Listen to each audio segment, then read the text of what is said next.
Welcome to अर्श educare. और आज हम पढ़ेंगे अर्ली सोसाइटीज़ यानी कि प्रारंभिक समाज। तो आपके दिमाग में ये चल रहा होगा कि पृथ्वी के साथ साथ मानव की उत्पत्ति हो गई होगी, लेकिन ऐसा नहीं है। पृथ्वी की जो उम्र है वो 4.5 बिलियन ईयर्स है। And early men appeared on earth 2 million years ago. The early men could not walk straight. They were close to an ape-like men called anthropoids. These men were nomads and also called hunters and food gatherers because of their lifestyle. तो ये जो picture आप देख रहे हो, इस picture में anthropoids हैं जो एप लाइक मतलब गोरिल्ला और चिंपैंजी के तरह दिखने वाले ये मानव हैं जो कि 2 मिलियन ईयर्स अगो जो है पृथ्वी में आए। ये सीधे नहीं चल सकते थे और ये जो है ये खाना बदोश थे और हंटर्स एंड फूड गैदरर्स थे। ये शिकार करके अपना पेट पालते थे और खाना इधर उधर से इकट्ठा करके जो है अपना पेट पालते थे। ये नोमैडिक लाइफ स्टाइल या खाना बदोश क्यों थे? Because source of food exhausted in a place, so they look for new place. Early men moved seasonally in search of food. They followed the movement of animals in search of their own food, as early men were hunters. Search of water forced them to move from one place to another. तो ये 4 reason थे जिनकी वजह से वो nomadic life जो है वो लीड करते थे। पहला, जहाँ पे वो रहते थे वहीं पे अगर खाने की जो है, जैसे जानवरों को ये मारते थे, जानवरों की संख्या अगर कम हो जाए तो वो फिर दूसरी जगह जाते थे जहाँ पे इनको ज़्यादा जानवर मिल सकें और वो शिकार करके उन्हें खा सकें। और उसके बाद ये जो है सीज़नल फूड पे बहुत डिपेंड करते थे। फ्रूट्स जो है सीज़नली उगते थे और पकते हैं, तो जिस सीज़न में जहाँ फ्रूट्स मिले वो उस जगह चले जाते थे, माइग्रेट कर जाते थे। और तीसरा जो ये, क्योंकि ये हंटर्स थे तो जैसे जैसे एनिमल्स मूव करते थे, जहाँ जहाँ जाते थे उनके पीछे ये, उनको मारने के लिए उनके पीछे पीछे ये जाते थे। और चौथा कारण था कि पानी की तलाश में ये लोग एक जगह से दूसरे जगह जाते थे। जहाँ पे भी पानी का सोर्स होता था ये वहाँ पे चले जाते थे। जहाँ पानी अगर ख़त्म हो रहा है या नदियाँ सूख रही हैं तो वो उन इलाकों में जाते थे जहाँ पे कि भरपूर मात्रा में पानी इन्हें मिल सके। The early man lived in a pre historic period of history. Prehistoric age is also known as the Stone Age because stone was the only material that was used to make tools. It is divided into 3 phases based on the type and quality of tools used by the early men: Paleolithic Age, Mesolithic Age and Neolithic Age. तो जो सबसे पहला जो मानव थे, आदि मानव जो थे, वो प्रागैतिहासिक काल में, जिसे हम प्री हिस्टोरिक एज बोलते हैं, उसमें रहते थे। और प्रागैतिहासिक काल को हम स्टोन एज भी बोलते हैं। Prehistoric age is also known as stone age, और हिंदी में हम इसे बोलते हैं पाषाण युग। क्यों बोलते हैं पाषाण युग? क्योंकि इस टाइम जो भी ज़रूरतें थी उस टाइम के मानव की, वो पत्थरों के औजारों के द्वारा अपनी ज़रूरतों को पूरा करता था। चाहे वो जानवरों को मारना हो, चाहे पेड़ों की छाल निकालनी हो, डालियाँ काटनी हो, वो सारी चीज़ों के लिए पत्थरों के औजारों का इस्तेमाल करता था। इसीलिए इस एज को हम स्टोन एज या फिर पाषाण युग कहते हैं। और इसको हम 3 फेजेस में डिवाइड करते हैं। पहला जो है वो है पैलियोलिथिक एज, जिसे हम पूरा पाषाण युग कहते हैं हिंदी में, और ये 5 लाख से लेके 12,000 BC तक का टाइम पीरियड है। देन आता है मेसोलिथिक एज, जिसे हम हिंदी में बोलते हैं मध्य पाषाण युग, जो कि 12,000 से लेके 10,000 BC के बीच का टाइम पीरियड है। उसके बाद आता है नियोलिथिक एज, जिसे हम बोलते हैं नव पाषाण युग, और ये जो है 10,000 से लेके 4,000 BC के बीच का टाइम पीरियड है। Now we will come to Paleolithic age. Paleolithic comes from 2 Greek words, paleo meaning old and lithos meaning stone. It extends from 2 million years ago to 12,000 million years ago before Christ. This period is also known as Ice Age. तो Palaeolithic as को हम हिंदी में बोलते हैं पुरापाषाण युग या English में old stone age. Ice age भी बोलते हैं इसे, या फिर हिंदी में हिमयुग. अब इसको हम हिमयुग क्यों बोलते हैं? Because during this period most of the earth's surface was covered with ice and the climate was very severely cold. तो इस पीरियड में जो है बिल्कुल ठंडा था पृथ्वी का टेम्परेचर, इस वजह से हम इसको आइस एज भी बोलते हैं. और ओल्ड स्टोन एज इसलिए बोलते हैं क्योंकि इस टाइम पे जो था early main used crude and unpolished stone tools. तो वो जो है पत्थरों को इस्तेमाल करता था, लेकिन वो अनपॉलिश्ड होते थे, उनको औजार की तरह नुकीला नहीं बनाया करता था मानव. इसीलिए हम इसे बोलते हैं old stone as. The stone tools used in this period were heavy, crude and unpolished. Most of them were made of flint. During this long period, the quality of tools were also improved. So this period is further subdivided into lower Paleolithic age, middle Paleolithic age and upper Paleolithic age. तो stone जो पत्थर के औजार इस समय पे इस्तेमाल किए जाते थे वो बहुत भारी और बिल्कुल उनको पॉलिश नहीं किया हुआ रहता था, और ये जनरली एक पत्थर से बनते थे जिसे हम फ्लिंट कहा जाता है, जो कि ईजीली जो है पपड़ी के जैसे निकल जाता था. ठीक है. और क्योंकि ये बहुत लंबा समय था तो धीरे धीरे करके मानव ने जो है आदि मानव ने सीखा कि किस तरीके से इन औजारों की जो क्वालिटी है उसको इम्प्रूव किया जा सकता है. तो इस पीरियड को फर्दर है ना 3 पार्ट्स में डिवाइड किया जाता है. ये जो पिक्चर में आप पत्थरों के औजार देख रहे हैं ये बिल्कुल क्रूड और अनपॉलिश्ड है और भारी भारी पत्थर है. इन्हीं पत्थरों को, इसी तरीके के पत्थरों को जो है अर्ली मैन जो था पैलियोलिथिक एज में इस्तेमाल किया करता था अपने शिकार को मारने के लिए. In lower Paleolithic period, mostly hand axes were used for chopping animals and trees. These tools were found in Son River Valley in Punjab and in banks of River Narmada in Madhya Pradesh. तो ये जो picture आप देख रहे हो जिसमें हाथ से पकड़ के जो है पत्थरों का इस्तेमाल किया जाता था, इसी को हम हैंड एक्सेस बोलते हैं. तो इस तरीके के जो है टूल्स यूज़ किए जाते थे इस लोअर पैलियोलिथिक पीरियड में, और ये जानवरों को के टुकड़े करने के लिए और पेड़ों को काटने के लिए इस्तेमाल में लाए जाते थे. और इस तरीके के जो टूल हैं इंडिया में सोन रिवर वैली में मिले हैं और फिर नर्मदा नदी के किनारे भी मिले हैं मध्य प्रदेश में. In middle Paleolithic age, mostly scrapers were used. These tools were found in Son culture and in banks of river Narmada. Scrapers were used to scrap bark from trees and animal skins to make clothes from animal skin. तो middle Palaeolithic as में जो है scrapers को इस्तेमाल किया जाता था ज़्यादातर. ये जो पिक्चर है ये स्क्रैपर की है, इसमें आप देख रहे हो एक साइड से ये बहुत शार्प है, दूसरी तरफ से आप पकड़ सकते हो, और एक तरफ से शार्प एज है इसका, जिससे कि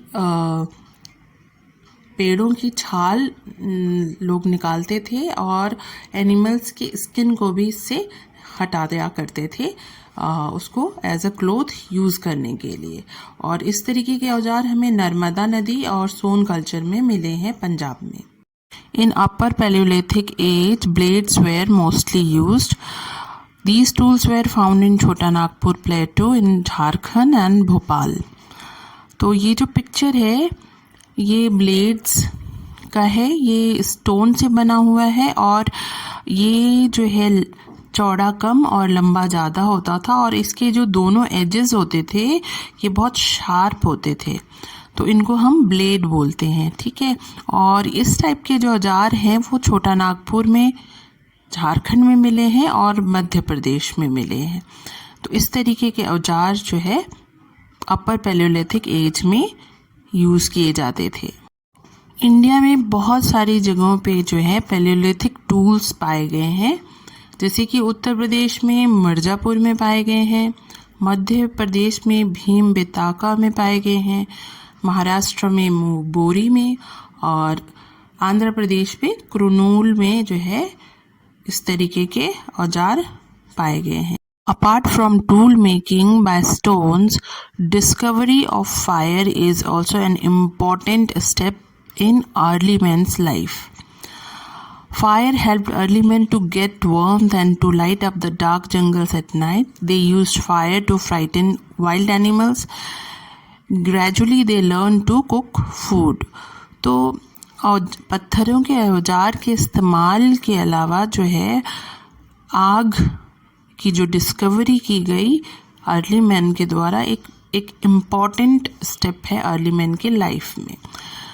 जब इन्होंने फायर को डिस्कवर किया तो किस तरीके से डिस्कवर किया होगा, उन्होंने देखा होगा कि जब दो पत्थर एक के ऊपर पत्थर के ऊपर दूसरा पत्थर गिरता है तो चिंगारी लगती है जिससे आग लग जाती है, और इस आग में कुछ जानवर मर गए होंगे। उन जानवरों को जब इन्होंने खाया तो उन्हें उनका टेस्ट बहुत अच्छा लगा होगा। तो इनके दिमाग में ये आया होगा कि अगर हम इसी तरीके से आग जलाएं और मरे हुए जानवरों को इसमें कुक करके खाएं तो बहुत ज़्यादा टेस्टी लगेगा। तो फायर की जो डिस्कवरी के बाद अर्ली मैन ने रात को जंगल में आग जला के रहना स्टार्ट किया, जिससे इससे जानवर जो जंगली जानवर होते थे वो भी भाग जाते थे, और धीरे धीरे जो है अर्ली मैन ने खाना पकाना शुरू किया। Discovery of fire increased the period of activities of the early men. During this period, early men began to paint scenes of hunting or wild animals on the walls of cave using charcoal. Such cave painting are found in Bhimbetka in Madhya Pradesh. जब आदि मानव ने आग की discovery की, आग जलाना सीखा, तो वो फिर रात को जगने लगा। रात को वो अपने केव्स, अपने जो है गुफा में आकर के पेंटिंग करने लगा, जो है वॉल पेंटिंग करने लगा। उसमें वो वाइल्ड एनिमल्स के जो है पिक्चर्स बनाता था और फिर कुछ हंटिंग के सीन्स भी बनाता था। इस तरीके की जो पेंटिंग्स हैं वो हमें मध्य प्रदेश में और कई जगहों पे मिली है। This picture is showing the early man burning wood to cook food. Cave paintings were also found in Spain and France. These paintings mainly depicted animals like wild horse, bison, rhinoceros, reindeer, bear, oxen and mammoth. तो जो wall painting है हमारे देश में तो मिले ही कई जगहों पे। इसके अलावा जो है स्पेन और फ्रांस में भी वॉल पेंटिंग्स पाई गई हैं, जिसमें जो है एनिमल्स के पिक्चर्स बने हुए हैं, जैसे कि हॉर्स, गैंडे, रेनडियर्स, इन सब की। Most of the settlements were near the source of water. Some settlements were near the sites of good quality stones where early men made tools of stone. The early men lived in groups as it gave them security and protection. The entire group was involved in hunting and food gathering. तो जो early man था वो generally जो है जो source of water, नदी के किनारे या फिर झीलों के किनारे रहता था ताकि उसको पानी की कोई दिक्कत ना हो। और बहुत सारे जो सेटलमेंट्स थे अर्ली मैन के, वो अच्छे क्वालिटी के पत्थर जहाँ मिलते थे वहाँ पे पाए गए हैं, जहाँ पे कि वो जो है अपने जो है पत्थरों के औजार बनाया करता था। और जो अर्ली मैन थे वो ग्रुप में रहते थे। जब वो ग्रुप में रहते थे तो जिससे उनको सिक्योरिटी और प्रोटेक्शन मिलती थी। अगर अकेला कोई रहेगा तो कोई भी जंगली जानवर आके उन्हें मार सकता है, लेकिन अगर ग्रुप में रहेंगे तो वो जंगली जानवरों को भगा सकते हैं। और पूरा का पूरा ग्रुप जो है वो जानवरों के शिकार में पार्टिसिपेट करता था और खाना को इकट्ठा भी करने में मदद करता था। Honski and Bachwal valleys of Karnataka are two prominent places from where India's oldest stone tools have been found. तो होंसकी और बैचवाल वैली जो है कर्नाटका में, यहाँ पे जो है इंडिया की सबसे पुरानी जो है पत्थरों के औजार पाए गए हैं। होंसकी seems to a site where stones age men used to manufacture their tools because at least 15,000 stone tools have been found from this region. तो हुंसगी को शायद ये माना जाता है कि वो जो है पत्थरों के औजार बनाने की फैक्ट्री थी, क्योंकि यहाँ 15,000 से भी ज़्यादा स्टोन टूल्स मिले हैं। इस्लामपुर, हालूर, ब्रह्मगिरी, भीमबेटका, चिरकी नवासा और आदि Channalur et cetera are some prehistoric sites that are unearthed in the Deccan Plateau. तो ये सब जो जगह हैं यहाँ पे प्रीहिस्टोरिक मैन के औजार पाए गए हैं। Now we come to Mesolithic age. It extends from 12,000 BC to 10,000 BC. तो ये 12,000 BC से 10,000 BC का पीरियड है और this period is also known as middle stone age. इसको हम मध्य पाषाण युग भी कहते हैं। During this period climate become relatively warmer, grasslands developed in many areas and number of animals that survived on grass like deer, goat, sheep and cattle increased. तो जैसे पैलियोलिथिक एज में तो जो पृथ्वी का टेम्परेचर था वो बहुत ठंडा था, तो इस टाइम पीरियड में मेसोलिथिक एज में जो है क्लाइमेट जरा सा चेंज हुआ और जरा सा गर्म हुआ यहाँ का टेम्परेचर पृथ्वी का। जब पृथ्वी का टेम्परेचर गर्म हुआ तो घास जो है उगने लगे और घास और पत्तेदार चीज़ों को जो जानवर खाते थे जैसे कि हिरन, बकरी, सीप, ये लोगों का जो है तादाद बढ़ने लगा। जब जानवरों की संख्या बढ़ी तो फिर जो अर्ली मैन है उसने अपने जो औजारों को और अच्छे से डेवलप किया। In this period, men learned to make smaller, sharper and more efficient tools called microlithics. तो इस पीरियड में जो है अर्ली मैन ने बहुत छोटे, शार्प और इफ़िशिएंट टूल्स बनाने स्टार्ट कर दिए पत्थरों से, और इनको हम बोलते हैं माइक्रोलिथिक्स। इस पिक्चर में आप देख सकते हो माइक्रोलिथिक्स को। और ये जो है दूसरा पिक्चर जो है उसमें टेक्निक दिखाया जा रहा है कि किस तरीके से अर्ली मैन ने पत्थरों से ही पत्थरों के औजार बनाए। These stone tools were stuck on the handles of bones or wood to make saws and sickles. तो ये जो छोटे छोटे पत्थरों के ये औजार बनाते थे, इनको ये हड्डियों में या लकड़ियों में जो है लकड़ी के हैंडल में डाल के इसको और भी ज़्यादा इस्तेमाल लायक बनाते थे, जैसे कि हसिया। ठीक है। इन होसंगी valley a quarry have been found at a place called Islampur which was a very important site for making stone tools. तो होसंगी वैली में एक जगह है इस्लामपुर, वहाँ पे जो है स्टोन टूल्स बनाने की एक पूरी की पूरी फैक्ट्री मिली है। Microlithics were found in Chota Nagpur region in Jharkhand and on the banks of river Ganga in Uttar Pradesh.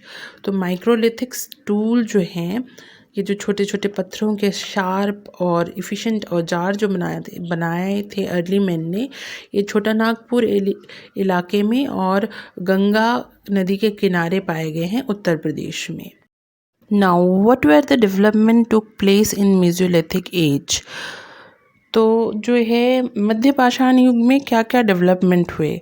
Man learn the food habits and breeding season of animals like sheep, cattle and goat and slowly move towards domestication of these animals. तो जो है early man ने इस time period में जो है जानवरों के फूड हैबिट्स को स्टडी करी और फिर उसने देखा कि किस टाइम पे जो है ये एनिमल्स ब्रीडिंग करते हैं, बच्चे पैदा करते हैं, और धीरे धीरे करके उन्होंने इन जानवरों को जो है डोमेस्टिकेशन मतलब पालतू बनाना स्टार्ट किया। Due to climate change, wheat, rice, barley, etc. began to grow, and men started collecting grain as food and learned where these grains would grow and when they ripen, and slowly progressed towards agriculture and food production. तो climate change हुआ इस time period में, तो जो है wheat, rice और बैरली ये उगने लगे, और मैंने इन जो मतलब ग्रेन्स थे इनको इकट्ठा करना शुरू किया, और इन्होंने अर्ली मैन ने ये भी नोटिस करना स्टार्ट किया कि ये कब पकते हैं, और धीरे धीरे करके ये जो है एग्रीकल्चर की तरफ जाने लगे। धीरे धीरे इनको उगाना स्टार्ट किया इन्होंने, और फिर फूड प्रोडक्शन की तरफ आगे अग्रसर हुए। तो इन जो स्टोन एजेस में काफ़ी सारे जो है डेवलपमेंट हुए अर्ली मैन के लाइफ में। ये जो चार्ट है ये आपको टाइम स्पैन दिखा रहा है कि पैलियोलिथिक एज कब से कब तक है, उसके बाद मेसोलिथिक एज कब से कब तक है, और फिर उसके बाद नियोलिथिक एज आता है। तो हम अगले जो वीडियो होगा वो उसमें हम नियोलिथिक एज के बारे में पढ़ेंगे। आज बस इतना ही, मिलूँगी मैं आपको अगले वीडियो में। तब तक के लिए टेक केयर and goodbye.